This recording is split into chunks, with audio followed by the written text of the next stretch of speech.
Hello student, आशा करते हैं आप लोग बहुत अच्छे होंगे। आज के इस ऑनलाइन सेशन में आप लोगों का बहुत बहुत स्वागत है। हम लोग कक्षा 12 के लिए केमिस्ट्री पढ़ रहे हैं, जिसमें लेसन का नाम है केमिकल काइनेटिक्स यानी कि रासायनिक बलगतिकी। जिसके पिछले क्लास में हम लोगों ने एक्टिवेशन एनर्जी के बारे में देखा था, सक्रियण ऊर्जा के बारे में देखा था। ये पूरा हमने कंप्लीट कर लिया था।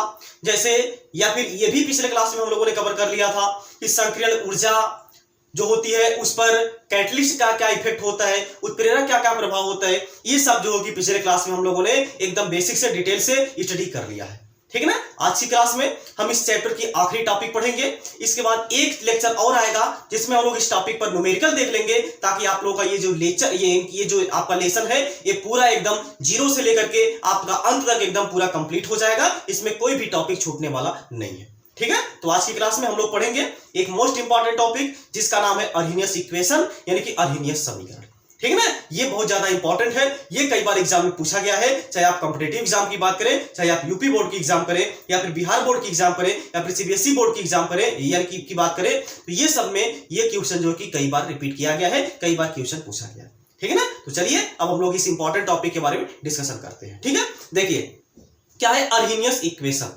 यानी अर्हीनियस साहब ने, अर्हीनियस चाचा ने एक इक्वेशन दिया था, एक समीकरण दिया था, उसी को उन्होंने नाम दे दिया था अर्हीनियस समीकरण यानी कि अर्हीनियस इक्वेशन। क्या था समीकरण, ये पहले हम आपको बता दें। देखिए समीकरण यहां पे था यानी कि k equal to a e की पावर माइनस EA अपान यहां पे क्या था RT। ये यहां पे है इक्वेशन। इसी इक्वेशन को हम लोग क्या बोलते हैं, यानी कि इसी इक्वेशन को हम लोग यहां पे क्या बोलते हैं, अर्हीनियस इक्वेशन बोलते हैं, अर्हीनियस समीकरण बोलते हैं। ये जो अर्हीनियस साहब थे ये रिलेशन बताए थे, किसके किसके बीच में ये रिलेशन बताए थे, ये रिलेशन बताए थे k के बीच में और t के बीच में। मतलब कि जो समानुपाती स्थिरांक k होता है और जो टेम्परेचर T होता है, इसके बीच में यहाँ पे उन्होंने रिलेशन दिया था, रिलेशन के थ्रू एक इक्वेशन दिया था। उसी इक्वेशन को क्या बोला जाता है, अर्हीनियस का इक्वेशन बोला जाता है, अर्हीनियस का समीकरण बोला जाता है। बात समझ में आ गई ना। तो ये है आपका अर्हीनियस का समीकरण। अब इसमें कौन कौन क्या चीज है ये यहाँ पे अब आपको हम बता देना चाहते हैं। बात समझ में आ गई ना। देखिए जहां पे k इक्वल टू यानी k क्या है, k बराबर क्या है, वेग स्थिरांक है। क्या है, k जो है यहाँ पे क्या होता है, वेग स्थिरांक होता है। a यहाँ पे क्या है, आवृत्ति गुणांक है।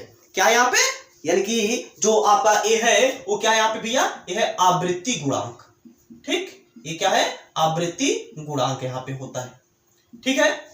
इसके बाद यहाँ पे जो EA है वो क्या होता है, अगर आप पिछला क्लास देखे होंगे तो EA के बारे में आप अच्छी तरीके से जान रहे होंगे। ये क्या है, आपका सक्रियण ऊर्जा है। ये क्या है, सक्रियण ऊर्जा है। बात समझ में आ गई ना। ये क्या है यहाँ पे, ये है आपका सक्रियण ऊर्जा। इसके बाद R यहाँ पे जो होता है वो होता है गैस कांस्टेंट यानी गैस स्थिरांक होता है। और यहाँ पे क्या होता है भैया, ये होता है गैस स्थिरांक। और T तो आप जानते ही हैं, ये क्या है आपका टेम्परेचर है, यानी कि आपका क्या है ताप है। और E यहाँ पे ये आपका लॉग से आया है, ठीक है ना। इन्होंने एक इक्वेशन दिया था, E यहाँ पे जो नहीं होता है आपका बेस E होता है तो वहां से आया है, ये आपका कोई फैक्टर नहीं है यहाँ पे, ठीक है ना। तो आपको ये चीज ध्यान देना है, जो यहाँ पे K है ये क्या है, वेग स्थिरांक है। A इक्वल टू क्या है, आवृत्ति गुणांक है। EA यहाँ पे क्या है, सक्रियण ऊर्जा है यानी एक्टिवेशन एनर्जी है। और R यहाँ पे क्या है, गैस कांस्टेंट है यानी कि गैस स्थिरांक है। और T यहाँ पे क्या भैया, ताप है। बात समझ में आ गई ना। चलिए अब इसके आगे हम लोग थोड़ा सा चलते हैं, तो इसको आप एक बार पहले थोड़ा सा नोट कर लीजिए, क्योंकि इसको हम थोड़ा सा रफ करेंगे, ठीक है। चलिए अब क्या करिए, आप दोनों तरफ का लॉग ले लीजिए, दोनों तरफ का क्या कर लीजिए, लॉग ले लीजिए। बात समझ में आ गई ना। इसको हम दो पार्ट में बोर्ड को डिवाइड कर देते हैं, ठीक है ना, क्योंकि इक्वेशन थोड़ा सा लंबा जाएगा डेरिवेशन। तो दोनों तरफ का लॉग लेने पर, ठीक है ना, दोनों पक्षों का लॉग लेने पर, दोनों पक्षों का लॉग, लॉग पहले हम इसको LN में लिख रहे हैं ना, LN लेने पर, LN भी आपका यानी कि लॉग का ही फैक्टर होता है, बशर्ते यहाँ पे बेस क्या होता है, E होता है, ठीक ना। चलिए तो LN ले लीजिए, ये आपका क्या हो जाएगा, यहाँ पे LN K हो जाएगा इक्वल टू यहाँ पे क्या हो जाएगा, A इंटू LN, यानी कि यहाँ पे क्या हो जाएगा, LN A इंटू E की पावर माइनस EA अपान यहाँ पे क्या हो जाएगा, RT हो जाएगा, ठीक है ना। अब देखिए यहाँ पे आपका दो फैक्टर यानी कि दो फैक्टर के गुणनफल वाला फार्मूला लगेगा, log A into log B। क्या होता है, log a plus log b हो जाता है, ठीक ना। तो क्या मिलेगा यहाँ पे, ln of k equal to a मिलेगा ln ऑफ a और प्लस यहाँ पे हो जाएगा ln ऑफ e की पावर माइनस ea अपॉन यहाँ पे क्या मिलेगा, rt मिलेगा। बात समझ में आ गई ना। ये गुणनफल वाला फार्मूला लगा है log का, log m गुणे n बराबर क्या होता है, log m plus log n होता है, या फिर log a गुणे b बराबर क्या होता है, log a plus log b होता है। ये log का फार्मूला है, ठीक है ना। चलिए इसके बाद यहाँ पे फिर से एक फार्मूला होगा e की पावर यानी कि m की पावर n वाला, ठीक है ना। क्या हो जाएगा, ln of k equal to ln of a और यहाँ पे ये देखिए पहले चला आएगा तो ये हो जाएगा माइनस ea अपान यहाँ पे हो जाएगा rt इंटू यहाँ पे क्या हो जाएगा ln ऑफ e। अब जरा यहाँ पे ध्यान से देखिए, जब ln e होता है तो इसका मान कितना, 1 होता है, क्योंकि यहाँ पे आधार और बेस दोनों का मान क्या हो जाता है, 1 हो जाता है। तो 1 हो जाएगा, इसका जो वैल्यू मिलेगा वो मिलेगा ln of k equal to यहाँ पे मिल जाएगा ln ऑफ a और माइनस यहाँ पे मिलेगा ea अपान यहाँ पे क्या मिलेगा, rt मिलेगा। बात समझ में आ गई नहीं। ये यहाँ पे एक इक्वेशन मिल गया, इसको कोई इक्वेशन हम लोग बना देते हैं, इसको कर दीजिए इक्वेशन नंबर 1, ठीक है ना। पहले आप एक काम करिए, यहां तक इसको आप नोट कर लीजिए, हो गया, ओके। चलिए देखिए, अब यहाँ पे आप एक काम करिए, ln को पहले आप log में कन्वर्ट कर दीजिए, ln को पहले यहाँ पे क्या करिए, log में कन्वर्ट कर दीजिए। बात समझ में आ गई ना। जब ln को हम यहाँ पे log में कन्वर्ट करेंगे तो क्या हो जाएगा, देखिए ln को log में कन्वर्ट करने के लिए 2303 से केवल मल्टीप्लाई करवा दिया जाता है, ठीक है ना। यानी यहाँ पे भी 2303 से मल्टीप्लाई करवा दिया जाएगा, यानी क्या हो जाएगा 2303। अब यहाँ पे किस में कन्वर्ट हो जाएगा, log के, और यहाँ पे अब बेस क्या हो जाएगा, 10 हो जाएगा, ठीक है ना। इक्वल टू यहाँ पे हो जाएगा 2303 इंटू यहाँ पे log बेस यानी कि a हो जाएगा और बेस यहाँ पे अब कितना हो जाएगा, 10 हो जाएगा, और यहाँ पे माइनस हो जाएगा सॉरी यहाँ पे स्मॉल ए रहेगा, हम कैपिटल ए लिख दिए हैं, EA स्मॉल ए रहेगा क्योंकि ये क्या है, एक्टिवेशन एनर्जी है। बात समझ में आ गई ना। EA अपान यहाँ पे क्या मिलेगा, R इंटू टी मिलेगा। अब एक काम करिए, दोनों पक्षों में इसको हम लोग अगर समीकरण नंबर 2 कर दें, इसको क्या करते हैं, समीकरण नंबर 2 कर दें, तो दोनों पक्षों में 2303 से डिवाइड कर दीजिए, ठीक है ना। तो यहाँ पे लिख दीजिए, दोनों पक्षों में समीकरण 2 के दोनों पक्षों में, समीकरण 2 के दोनों पक्षों में 2303 से गुणा करने पर, तो गुणा कर दीजिए, देखिए क्या मिलता है, सॉरी यहाँ पे गुणा नहीं, भाग करने पर, ठीक है ना। क्या करने पर, भाग करने पर। बात समझ में आ गई ना, भाग करने पर, तो भाग कर दीजिए। भाग करेंगे तो देखिए यहाँ पे भी 2303, यहाँ पे 2303, ये कैंसिल हो जाएगा, ठीक है ना। यहाँ पे क्या मिलेगा, केवल यहाँ पे मिलेगा भैया, ये मिलेगा log के और बेस 10 इक्वल टू यहाँ पे मिल जाएगा log ऑफ a बेस 10, ठीक, और माइनस यहाँ पे मिल जाएगा EA अपान 2303 इंटू यहाँ पे मिलेगा R इंटू हम लोग यहाँ पे इसको लिख दे रहे हैं 1/10। बात समझ में आ गई ने। ये यहाँ पे इक्वेशन कर दीजिए, इसको आप इक्वेशन नंबर 3, यानी कि आपको क्या मिल गया यहाँ पे log k equal to log a base 10 EA upon 2303 R into 1/10। अब यहाँ पे क्या करना है, अगर हम यहाँ पे थोड़ा सा इसको और आगे बढ़ाना चाहें, आगे इसको हम लोग कैसे बढ़ाएंगे, इसको अभी हम ग्राफ के माध्यम से भी अभी आपको समझाएंगे, आप लोग परेशान ना होइए। पहले यहाँ पे इसका हम लोग डेरिवेशन देख लेते हैं। अब यहाँ पे जरा ध्यान से देखिए, अगर हम यहाँ पे क्या कर दें कि जो अभिक्रिया है, अभिक्रिया का वेग मान लीजिए परिवर्तित हो रहा है, अभिक्रिया का वेग यहाँ पे क्या हो रहा है, परिवर्तित हो रहा है, यानी के का मान यहाँ पे क्या हो रहा है, परिवर्तित हो रहा है, और टेम्परेचर का मान भी यहाँ पे क्या हो रहा है, परिवर्तित हो रहा है। मान लीजिए अगर के बराबर K1 यानी कि K जो है वो आपका पहले K1 था, इसके बाद किस में परिवर्तित हो गया, K2 में परिवर्तित हो गया। उसी तरीके से आपका जो T था पहले T1 था, अब मान लीजिए T2 में कन्वर्ट हो गया, T2 में परिवर्तित हो गया। इसके लिए क्या इक्वेशन मिलेगा, अब इसको हम लोग यहाँ पे देखने वाले हैं। यानी कि यहाँ पे क्या करना है, यदि K बराबर K1 तथा K2 जबकि T बराबर T1 तथा T2 हो तो किसी रासायनिक अभिक्रिया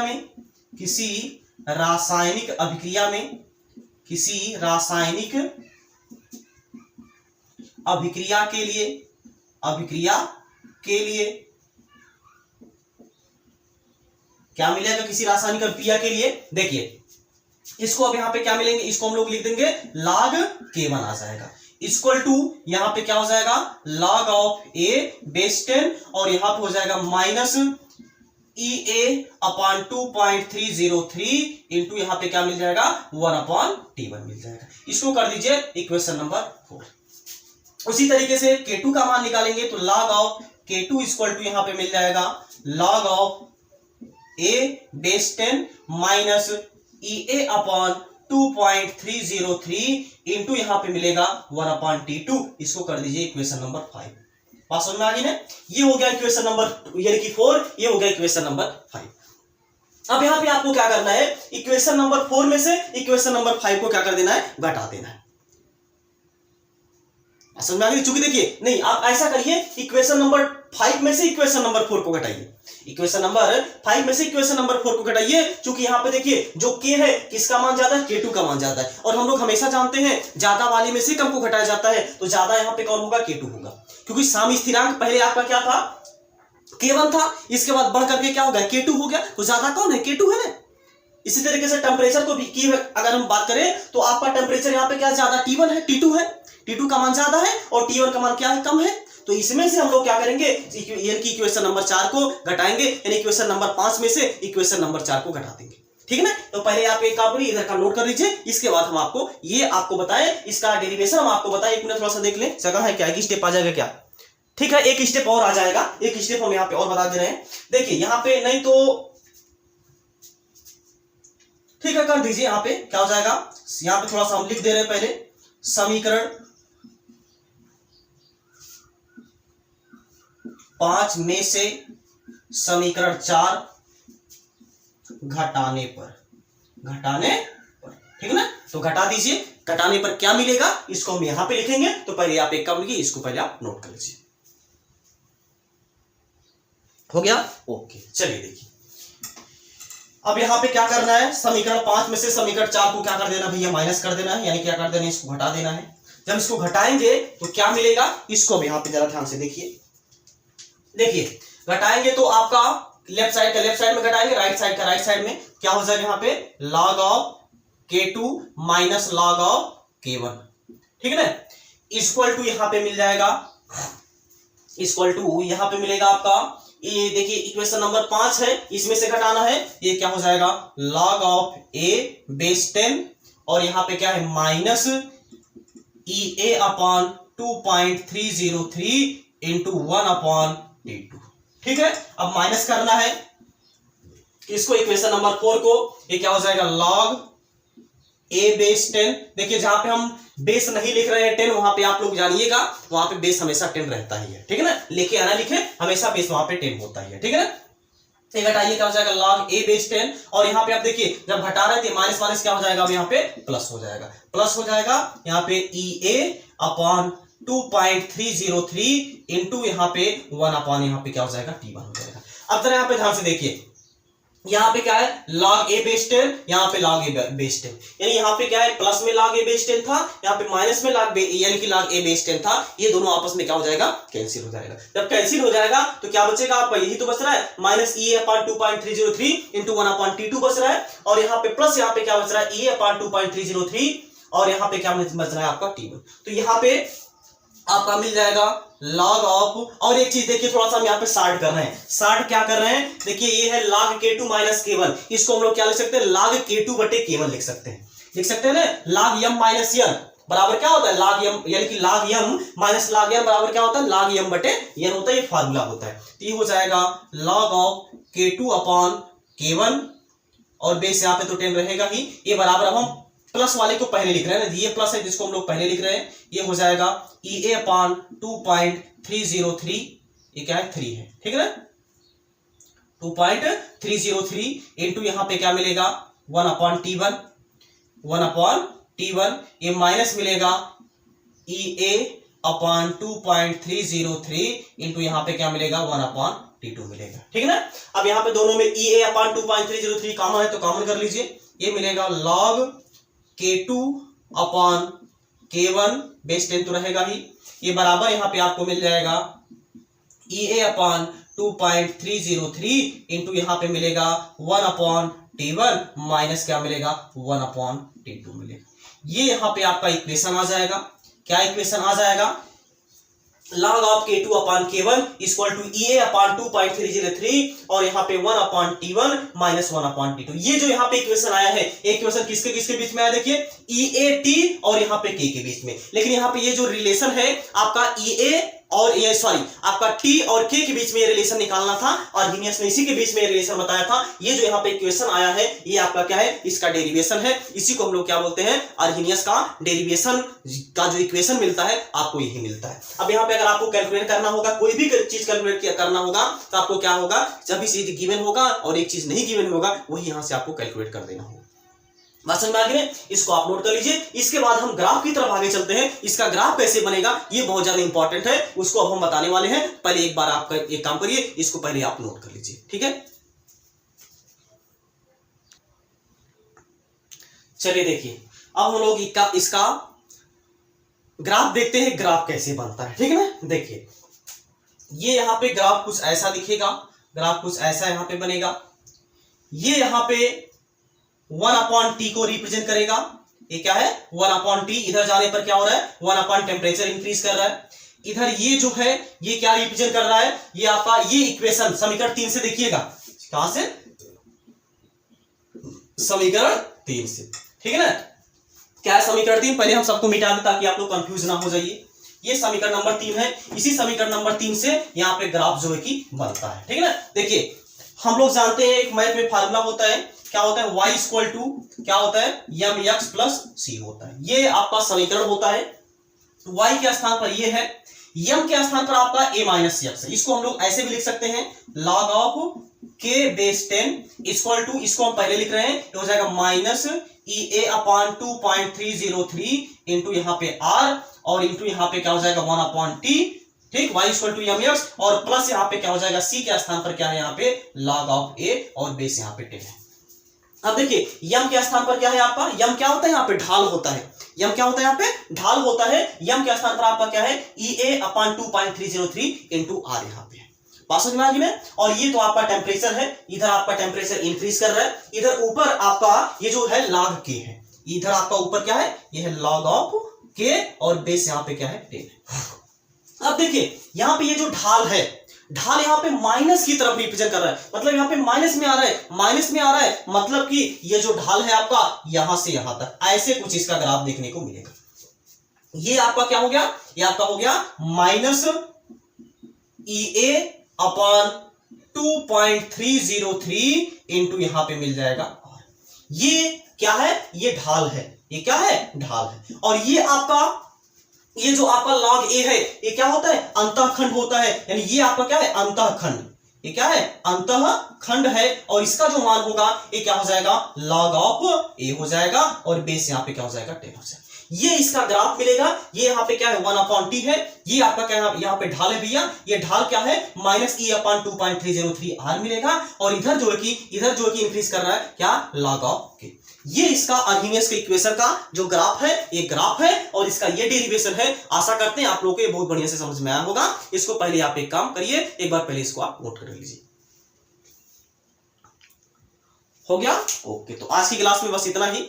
अब अगले क्लास में हम लोग इसका न्यूमेरिकल सॉल्व कर लेंगे ताकि ये क्लास जो है कि ये जो चैप्टर है पूरी तरीके से एकदम समाप्त हो जाए। इसके बाद अगले क्लास में हम जो है कि अगला वाला चैप्टर देखेंगे जो कि क्या होगा डी और एफ ब्लॉक के तत्व। बात समझ में आ गई ना। ये कंप्लीट हो जाएगा आपका अगले लेक्चर में। तो ये पूरी प्लेलिस्ट जो है कि भैया अपने सभी मित्रों के साथ शेयर कर दीजिए ताकि जो केमिकल काइनेटिक्स का जो चैप्टर है जो कि इंपॉर्टेंट चैप्टर है, यूपी बोर्ड में 7 नंबर का पूछा जाता है, 7 नंबर से आपका कवर हो सके आपके सभी दोस्तों का भी, आपके सभी मित्रों का भी। ठीक है ना। और अगर आपके रिलेशन में भी कोई बच्चा या बच्ची पढ़ने वाली है इंटर में तो उसको भी आप लोग शेयर कर दीजिए ताकि वो भी जो है कि ये पूरा जो केमिकल काइनेटिक्स है मतलब 7 नंबर जो है उसका छूटने ना पाए। क्योंकि बोर्ड एग्जाम में भैया एक नंबर का महत्व होता है, कहीं पे भी आपका एक नंबर का जो कि भैया बहुत ज्यादा महत्व होता है। इसीलिए आपका एक भी नंबर इसमें से ना छूटने पाए, इसीलिए हमने पूरा डिटेल से एकदम डेरिवेशन कराया, इसका न्यूमेरिकल करवाया, यानी सभी चीज जो है कि हमने एकदम बेसिक से आपको पढ़ाया शुरू से लेकर के अंत तक। ठीक है ना। तो ये सभी क्लास भैया आप लोग जो करिए यानी कि अपने सभी दोस्तों के साथ शेयर कर दीजिएगा। ठीक है। तो इसी के साथ अब लोग मिलते हैं नेक्स्ट क्लास में। तब तक आप लोग जहां पर रहिए स्वस्थ रहिए, मस्त रहिए और अपने माता पिता का ख्याल रखिए। जय हिंद, जय भारत।